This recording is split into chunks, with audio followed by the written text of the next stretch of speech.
Hernan Alberto Gill Flores. നീളമുണ്ട് പേരിന്.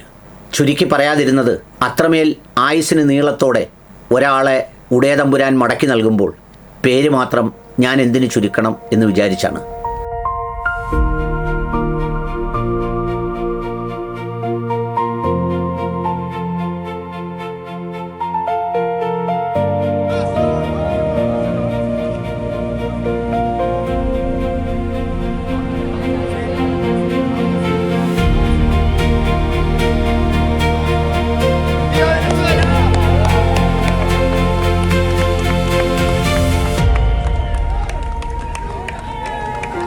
Fue mi salida.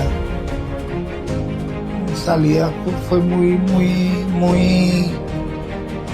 complicada. Tuve incrustado entre una silla y no podía salir.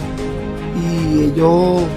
ഹെർനാസ് എന്ന ഈ മനുഷ്യൻ 8 ദിവസം വെനിസ്വേലയിലെ 7.2 മുതൽ 7.5 വരെ രേഖപ്പെടുത്തിയ റിക്ടർ സ്കെയിലിൽ രേഖപ്പെടുത്തിയ കഠിനമായ ഭൂകമ്പത്തിൽ ഒരു 7 നില കെട്ടിടത്തിൻ്റെ അടിയിൽപ്പെട്ട് ഒടുവിൽ ജീവനോടെ തിരിച്ചു കിട്ടി എന്ന് പറയുന്ന ശാസ്ത്രലോകത്തെയും മനുഷ്യജീവിതത്തിലെയും അപൂർവ തിരിച്ചുവരവിൻ്റെ കഥയാണ് ഈ 40-കാരൻ്റെ തിരിച്ചുവരവ്.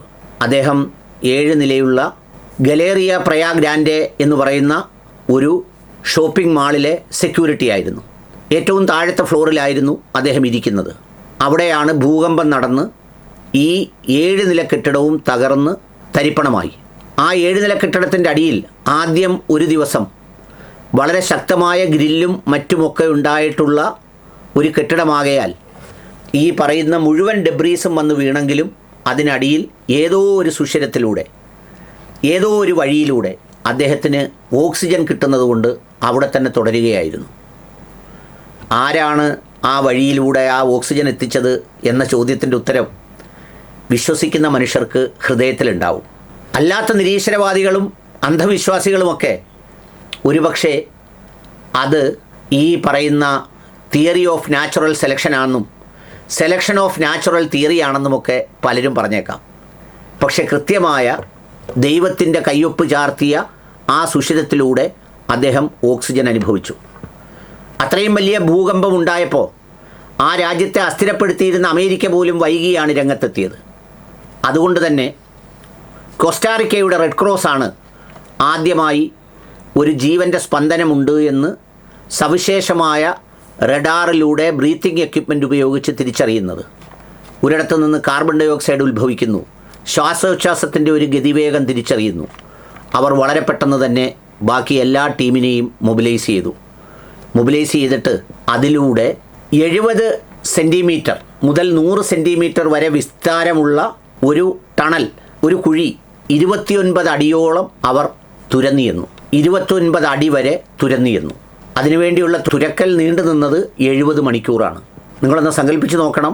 ഡെബ്രീസ് കൂടിക്കിടക്കുന്ന 7 നില കെട്ടിടം, അതിൻ്റെ ഏറ്റവും താഴത്തെ ഫ്ലോറിൻ്റെ മധ്യത്തിൽ ഒരു സെക്യൂരിറ്റി ഗാർഡ്, അദ്ദേഹം ജീവനോടെ കിടക്കുന്നു. അദ്ദേഹത്തിലേക്ക് എത്താൻ വേണ്ടിയുള്ള ആ ടണൽ കുഴിക്കുമ്പോൾ ഏത് ഘട്ടത്തിലും ഒരു കട്ടി മറിഞ്ഞ് പുറത്തേക്ക് അമർന്നാൽ ആ ശ്വാസം നിലനിൽക്കും, ആ ശ്വാസം നിൽക്കും. അതുകൊണ്ട് തന്നെ ആദ്യം കണ്ട ഹോളിലൂടെ, ഒരു ചെറിയ ഹോളിലൂടെ അദ്ദേഹത്തിന് കാര്യങ്ങൾ എളുപ്പമാക്കി കൊടുക്കുന്നതിന് വേണ്ടിയാണ് ഇത്തരമൊരു സംഗതി രൂപപ്പെടുത്തുന്നത്. എന്നിട്ട് അതിലൂടെ ഭക്ഷണവും അതുപോലെ തന്നെ വായുവും എത്തിക്കുന്നതിനുള്ള സംവിധാനമുണ്ടാക്കി. അത്യാവശ്യമുള്ള മരുന്നുകളും ഇതിലൂടെ എത്തിച്ചു നൽകി. അങ്ങനെ എത്തിച്ചു നൽകിയ ശേഷം അദ്ദേഹത്തിനോട് സന്തോഷകരമായ വർത്തമാനങ്ങൾ പറയാൻ ആവർത്തിച്ച് ആവശ്യപ്പെട്ടുകൊണ്ടേയിരുന്നു. ആ സുഷിരത്തിലൂടെ അദ്ദേഹത്തെ റേഡിയോ ഗാനങ്ങൾ കേൾപ്പിച്ചു. മോട്ടിവേറ്റ് ചെയ്യാൻ, മനസ്സിനെ ശക്തിപ്പെടുത്താൻ, കരുത്തുണ്ടാക്കിയെടുക്കാൻ. അങ്ങനെ മോട്ടിവേറ്റ് ചെയ്ത് അദ്ദേഹത്തിൻ്റെ സംഭാഷണങ്ങൾ തിരിച്ചു വരാൻ തുടങ്ങി. അദ്ദേഹം പറഞ്ഞ സംഭാഷണം എന്താണെന്നറിയോ? അദ്ദേഹം പറഞ്ഞ സംഭാഷണം ഭാര്യയായ ഗുസ്ബിമാർ എന്ന 30-കാരിയോട് പറയാൻ പറഞ്ഞത് ഇങ്ങനെയാണ്: please don't tell my wife that I am alive just case I don't make it. നിങ്ങൾ അവളോട് ഞാൻ ജീവിച്ചിരിപ്പുണ്ട് എന്ന് പറയരുത്. ഒരുപക്ഷേ ഈ ജീവൻ എനിക്ക് നിലനിർത്താനായില്ലെങ്കിൽ അവൾ വല്ലാതെ സങ്കടപ്പെടും എന്നാണ് പറഞ്ഞത്. അത് വളരെ ഇമോഷണാലിറ്റി നിറഞ്ഞ, രക്ഷാപ്രവർത്തകരെ സങ്കടപ്പെടുത്തിയ വാക്കുകളായിരുന്നു. പ്രാർത്ഥനയോടെ ഭാര്യയും 8ഉം 10ഉം വയസ്സുള്ള 2 ആൺമക്കളും കണ്ണീരണിഞ്ഞ് പ്രാർത്ഥിച്ചുകൊണ്ടേയിരുന്നു. ഏറ്റവും ഒടുവിൽ ആ മനുഷ്യനെ 8 ദിവസങ്ങൾക്ക് ശേഷം കഴിഞ്ഞ ദിവസം പുറത്തെടുത്തു. ഏതാണ്ട് 25,000-ഓളം ആളുകൾ നഷ്ടപ്പെട്ട ഒരു ഭൂകമ്പത്തിൽ സന്തോഷപൂർവ്വം രക്ഷാപ്രവർത്തകരെല്ലാം തുള്ളിച്ചാടിയ നിമിഷങ്ങളാണ് പിന്നെ കണ്ടത്. 8 ദിവസം അതിനുള്ളിൽ കഴിഞ്ഞിരുന്ന ഒരാളെ പുറത്തെടുക്കുക.